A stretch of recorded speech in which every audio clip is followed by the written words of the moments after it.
It's the week beginning the 30th of July, and this is Business Unwrapped, brought to you by Barclays Corporate Banking. All through this bonus series, we've been speaking with industry experts about a big business story that will shape how we live our lives in the years to come. I'm Olly Mann.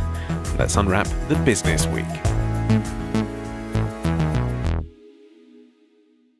And joining us today from the week's digital team is Holden Frith, and alongside him, the chief economist for the manufacturing organisation EEF. It's Lee Hopley. Hi there, Lee. Hi. Right, give us a sense of your working week. What is the EEF and what do you do? Okay, so EEF is a body that represents and supports the manufacturing industry in the UK. So a typical week for the chief economist is trying to establish what exactly is happening in the industry in terms of trends, particularly those that are affected by what is happening in the world of politics. So we do quite a bit of lobbying and representing the industry to make sure we've got the right business environment for our sector. Okay, wow, we're going to get some sneak peek lobbying. Excellent. What is the story that you brought with you today? Well, it's what people are calling the fourth industrial revolution. Our recommendation to the G20 is to tilt innovation towards a fourth industrial revolution that solves the problems of the many. Technology is not the answer, it's the amplifier of intent. And we're entering into the age of the algorithm where there is the potential to increase income inequality, to create a destabilized society that's jobless. There's equally the potential to direct those technologies to solve the challenges that we've got in healthcare, in education, in water, in sanitation, in climate. That is what we think is the opportunity that would create a stable and inclusive growth that will last. Leo Johnson there of PricewaterhouseCoopers stating the aims of the T20 Steering Committee, who helped set the agenda for the recent G20 talks. Lee, that was from May this year. He kind of got his wish, didn't he? Yes, he did. So this was a big topic of discussion in Argentina last weekend, looking at what countries need to do collectively to harness the benefits of the fourth industrial revolution, but also making sure that no individual or country is left behind, because there are clearly some big implications around the future of work, which was one of the key themes that came out of that meeting. So this is things like AI, automation. That's right, Internet of Things, using new manufacturing technologies, development of new materials, for example, would all come under that headline. Okay, well, there were three main aims expressed at the end of the summit, released this week, as you say, Lee. One, bridge the productivity gap between frontier and lagging firms.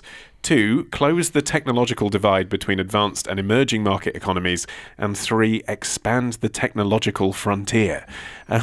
Lee, offer us a translation and also explain which appeals to you.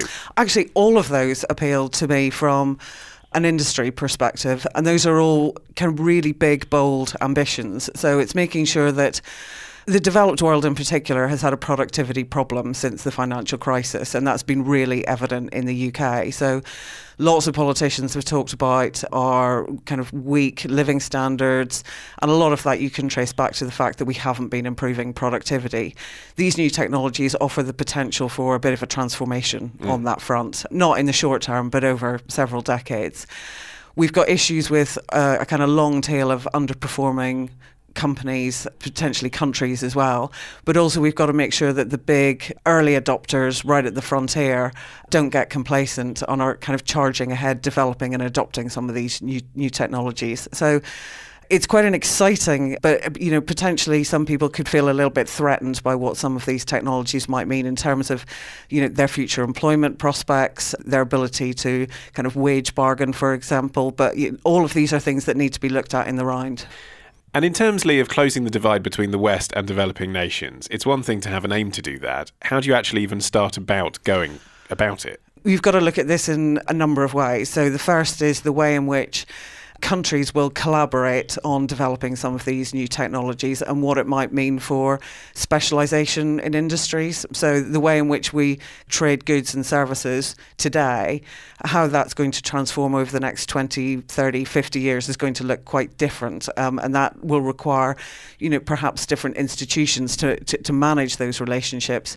It's also about developing the kinds of technologies that can deal with some of the kind of societal or environmental challenges. So thinking about, and I think the PwC referenced the fact that it can look at kind of water usage, resource usage. It can improve the efficiency of all of those, which would definitely kind of play into how you close the gap with emerging markets. They would definitely be some of the key beneficiaries of those technologies. How much do you get a sense, Holden, that people like the bloke from PricewaterhouseCoopers and the people running, these vastly wealthy tech companies actually care about the little guy they're purporting to be protecting here by making sure that people don't fall into poverty and all the rest of it? Is this just PR? It's hard to judge, but I think there is an aim of avoiding some of the pitfalls that we saw as a result of the last industrial revolution. Maybe we should recap what the other Please do. Give us a history lesson. Yes. So we had the first one, which was mechanization in the kind of early 19th century.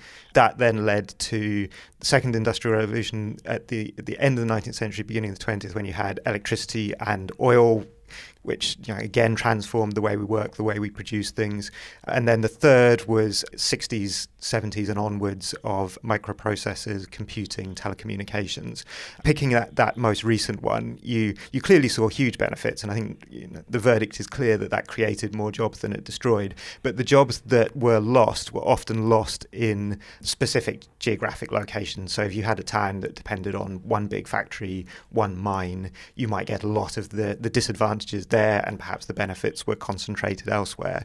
So I think there is a genuine aim certainly amongst economists and amongst a lot of the people who are going to be putting this into practice to try to think through what the consequences of some of these changes are and make sure we get the best out of it and try to redress some of the disadvantages at the same time. So what would the modern equivalent of that be? You have a country that's dependent on call centres or car building or something. So, one of the areas of work that is probably going to be reduced is manipulation of data handling at a relatively low level, the sort of task that can be done just much more quickly and efficiently by an algorithm than they can by people looking at spreadsheets. It may actually be that a lot of the jobs that have been put into places that suffered the ill effects of the last industrial revolution, they may be the jobs at risk. So again, we may be looking at those sorts of areas to tackle.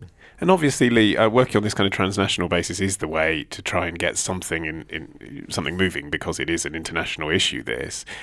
But by the same token, I think about Mark Zuckerberg talking to the Senate committee and all the rest of it. There's a sense often that when it comes down to it, tech companies do what they want and governments are powerless to regulate them.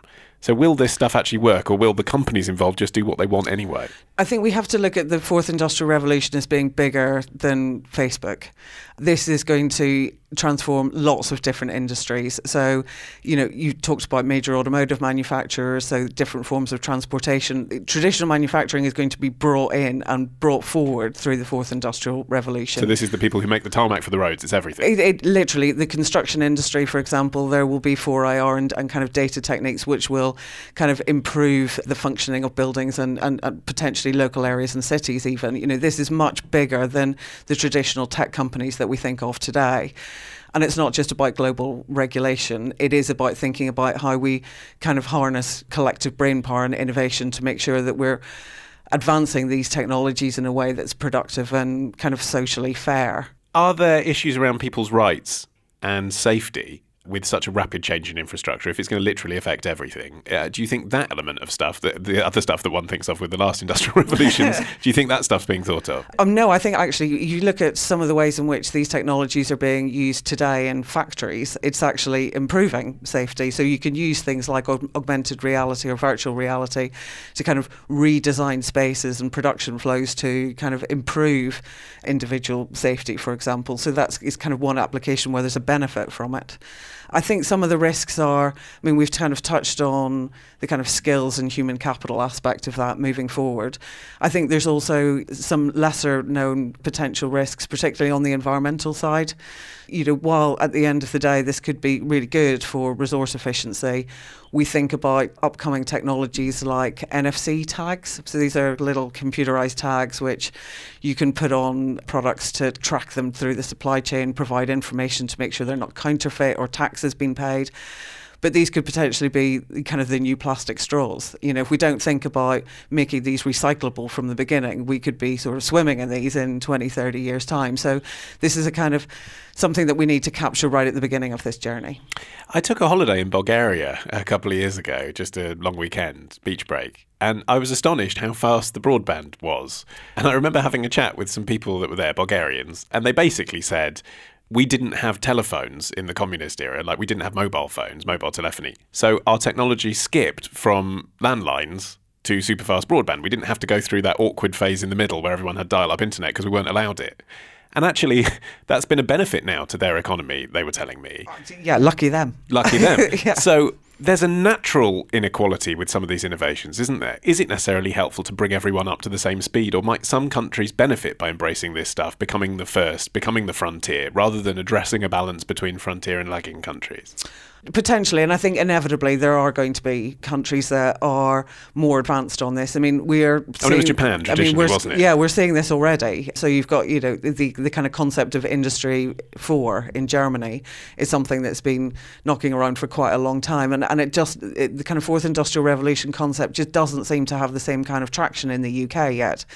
You know, if you think about the way in which we talk about some of these issues, it's quite niche slots on news channels, or it's filling in surveys on websites about how your job is at risk of being taken over by a robot. I mean, that's the level of sophistication which is quite different from what we're seeing in other parts of Europe. And I think that's a risk for the UK and something that we perhaps do need to focus on a bit more. Do you think Brexit could actually be a catalyst for thinking more about this, partly just because it will be a bit of a reset and a bit of a chance to think, what are we doing and how are we going to do it? But also because it might, clearly we're still surrounded in uncertainty about what post-Brexit immigration laws might be, but it seems like a reasonable expectation that there will be less of it, and so labour may be more scarce, maybe more expensive, and maybe that could be an incentive to accelerate some of these automation technologies. I love the theory of that question. Potentially, but I feel it's unlikely, because I think that we're falling further down the rankings. And if we wait until the Brexit situation is resolved, whenever that may be, I think we'll have lost some ground. My worry is that we're not talking about this sufficiently now, and I don't think this is something that we can kind of wait until Brexit is resolved, but that does seem to be sucking up quite a lot of the capacity of the government at the moment. Okay, so you've already said it was good that the G20 are thinking about this. What are even they not thinking about from your perspective? I think some of these environmental aspects are probably quite important. So the things that kind of could be a risk to us in the future if we're looking at developing some of these technologies at scale. Like what? So the kind of plastic electronic tags that will be used, I think, increasingly to track goods through the supply chain and through shipping, and, you know, potentially for customs procedures in future. The G20 meeting did actually focus quite a bit on skills. And I wonder how useful it is for governments to be talking to each other just on this. This is something that I think the wider public needs to be a bit more cognizant about. I think we can't just look to governments to make sure that individuals have fulfilling careers as the economy changes. And I think individuals are going to have to take a bit more responsibility on that front. But if this all goes your way, we're living in a more exciting world in 10 years' time? If it all goes our way, I hope we're living in a more productive world. I hope that... But does that mean productive for the people that used to work in the factories? I mean, that's what a lot of the sort of crisis of thought about this comes to, isn't it? It's not just people working in factories, and I don't see this as having the same implications for manufacturing as perhaps the third industrial revolution did. I think we need to look at the service industries, potentially where there might be some substitution of technology for employment. We've replaced these kind of jobs as new industries have emerged previously. It's like what happened to piano manufacturers when the radio was in everyone's homes. The broadcast industry, as we see today, kind of thrived and mushroomed and created loads of jobs. And I think that probably will happen again, but only if we get the kind of framework globally and at the UK level right. And Holden, you're going to commission loads of articles about this now, right? Yes, and they'll all be written by humans, not automated algorithms. But it does seem to me that, you know, clearly there are risks involved in this, and there are potential huge changes, but those changes could actually help to undo some of the effects of previous revolutions that have really taken some of the humanity out of work and almost turned us into machines or made us fit jobs that have been designed around machines. And actually, if this pans out in the most optimistic way, it really takes a lot of the donkey work out of, gets rid of some of the spreadsheets, gets rid of the data entry, gets rid of recording and re-recording audio, and means that humans could actually be freed to be human again and to exert judgment rather than just donkey work. Okay, well, on that positive thought, we will leave your business briefing for this week. My thanks to Lee Hopley and to Holden Frith, and also to our sponsor, Barclays Corporate Banking. We will be back in a fortnight with another of these bonus editions. Make sure to subscribe to The Week Unwrapped on your podcatcher of choice, or find us at theweekunwrapped.com, and it will magically appear in your feed. But more importantly, so will the main show every week, The Week Unwrapped, where we cover 3 stories flying under the radar. I've been Olly Mann. The music is by Tom Morby, the producer Matt Hill at Rethink Audio. And until next time, bye-bye.